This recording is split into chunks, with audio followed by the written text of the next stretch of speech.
Thibaut Bechtoil, je préside l'association Croissance Plus. Aujourd'hui, en fait, dans notre réflexion, la relation PME-grand groupe est quelque chose d'extrêmement important. Il y a des représentants ici de Pacte PME. C'est quelque chose de fondamental. Je crois que c'était que je parle du témoignage d'une la petite entreprise dans laquelle je viens de réinvestir et que je co-dirige, qui s'appelle Ozone, qui est une société de cybersécurité pour les PME. Et en fait, on apporte une solution un peu innovante sur le marché, c'est qu'on veut des solutions, on pense que la PME en général n'est pas très équipée en cybersécurité et ne veut pas devenir un expert de la cybersécurité. Et donc, on a pris une option qui est d'essayer de vendre aux PME des solutions de cybersécurité en passant par les courtiers en assurance. D'accord ? Donc la solution est un peu innovante puisqu'on offre un contrat de cybersécurité technique et de cyberassurance en passant par les courtiers en assurance. Et ça m'amène à parler du sujet relation PME grand groupe. On a un partenaire qui est Swiss Re, qui est le premier assureur mondial et qui effectivement joue un rôle assez moteur et assez fondamental dans cette coopération avec des relations à haut niveau qui nous permettent d'avancer. Et bien qu'on soit un peu un nain par rapport à Swiss Re, qui est une très très grosse boîte, on arrive à travailler efficacement avec eux. Au sein de Croissance Plus, on réfléchit beaucoup à ces relations PME-grand groupe sur lesquelles, historiquement, on n'a pas été très fort. C'est-à-dire que quand une PME voulait travailler dans mon domaine, qui a toujours été l'infrastructure de réseau, avec Orange ou avec Thales ou avec Airbus, ça a toujours été un peu compliqué. Les choses s'améliorent de manière assez importante et on pense à des innovations. Pourquoi pas avoir des représentants de PME qui font partie de conseils de sociétés du CAC 40 ou de sociétés importantes. Donc de gros progrès sont faits là-dessus. Il y a des initiatives de grands acteurs comme BNP Paribas qui est très actif aussi sur ce sujet et qui favorise ces relations PME-grand groupe. La BPI aussi a fait beaucoup de choses dans ce contexte-là avec notamment des initiatives au sein de l'accélérateur PME-ETI, au sein du Hub. Donc beaucoup de choses positives sont faites pour favoriser cette relation PME-grand groupe qui fondamentalement, quand on regarde en fait le succès de l'innovation américaine et pourquoi les grands groupes, pourquoi les GAFA ou la tech américaine dominent l'industrie mondiale, il y a plusieurs facteurs. Un que j'aime souvent citer, qui est le sujet de la bourse et du Nasdaq, peut-être qu'on y reviendra tout à l'heure, mais il y a aussi ce sujet relation PME grand groupe. Une boîte américaine fait confiance assez tôt dans le process de démarrage d'une start-up et lui passe des gros contrats. C'est comme ça que dans mon domaine, Cisco a commencé à travailler avec des très grosses banques et a pu se développer de manière importante. Donc voilà quelques exemples pour démarrer ce sujet. Sergio. Oui, très bien.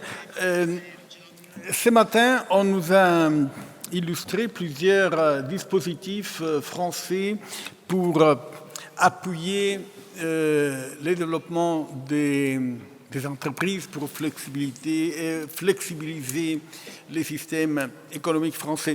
Mais on n'a rien dit par rapport de ce que je trouve fort intéressant, c'est des innovations introduites par le gouvernement Macron, les tech visa.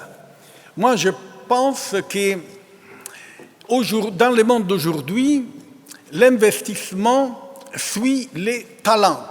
La force des États-Unis, c'est ce que vous disiez, est la force et sa capacité d'attirer des talents, les H-1B visa, faire une immigration sélective pour attirer les talents.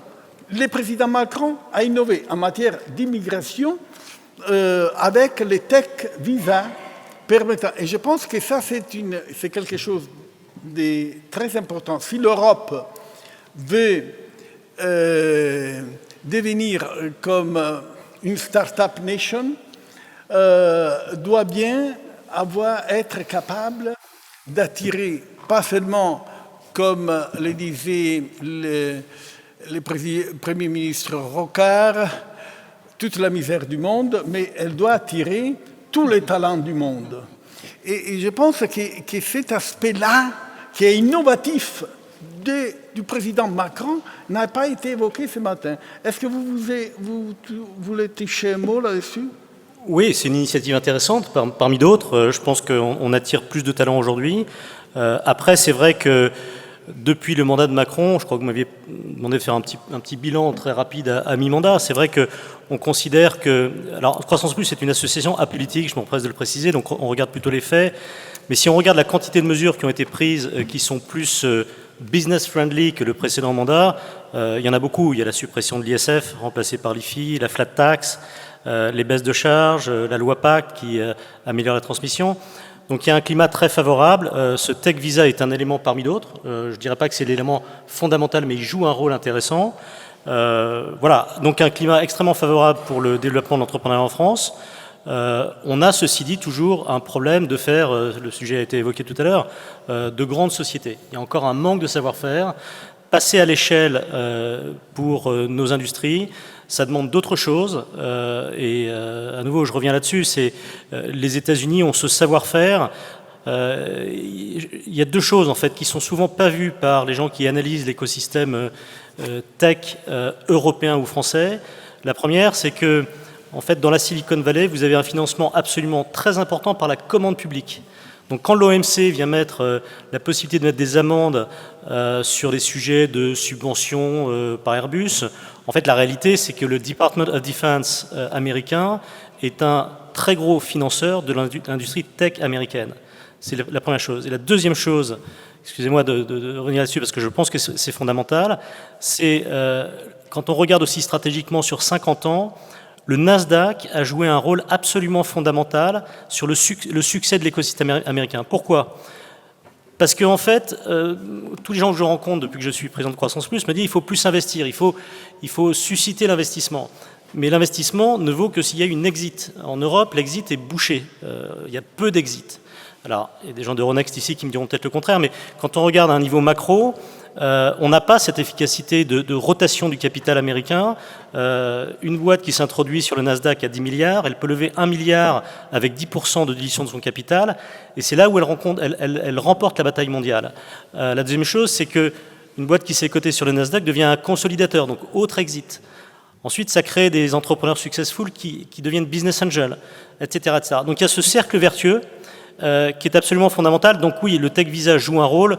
Je ne dirais pas que c'est un rôle majeur, parce qu'on a encore beaucoup de progrès à faire au niveau français et je pense au niveau européen sur le financement, même s'il y a des tas de choses positives qui ont été faites récemment par la BPI, par les annonces du président Macron sur la French Tech, où en fait il injecte 5 milliards de capitaux, 3 pour les boîtes privées et 2 pour les boîtes cotées. Voilà, donc beaucoup de bonnes choses, mais voilà, on progresse. Donc globalement, on reste positif, mais il y a encore un peu de marge pour faire des belles scale-up. C'est ça qu'on ne sait pas faire aujourd'hui en Europe.